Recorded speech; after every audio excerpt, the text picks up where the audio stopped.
الرحمن الرحيم. صلى على رسول الله.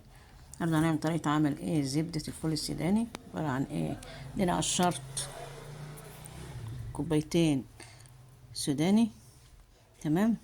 حط عليهم معلقتين، يعني اقل من ربع كوباية زيت، ومعلقة او اتنين زبدة. تمام.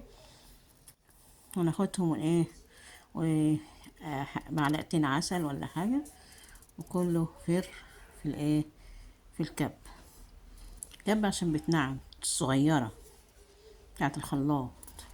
تمام. اما بتاع الكبيرة مش هتنعموه، هتخلوا لك مخرص. حلو. يلا بينا نطبق الكلام ده اهو.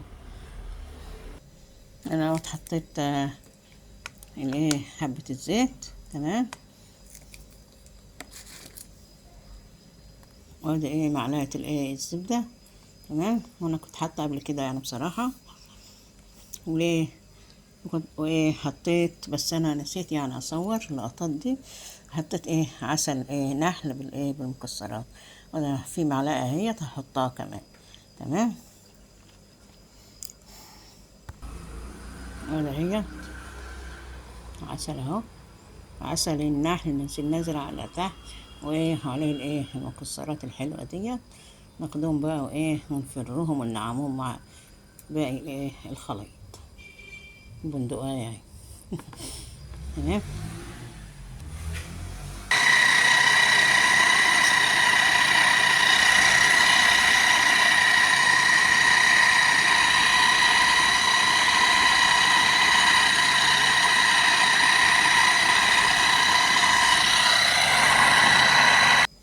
شايفين نعمته بقت جميله ازاي؟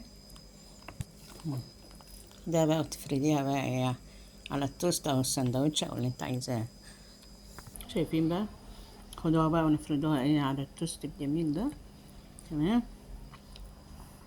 ممكن تاخدي بقى جزء تحط عليه فانيليا، جزء عليه بتاع ده فانيليا، جزء البتاع ده قرفة، وهكذا.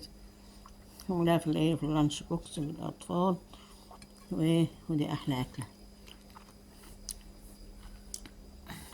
وتجيبي توست، جيبي توست زي ده كده عشان الدايت ما يبص. تاكلي بقى كده هم يا جمال. شايفين؟ شايفين الجمال؟ اه. الله الله الله الله، الحلاوة يا ولاد. يلا مع السلامة، باي باي.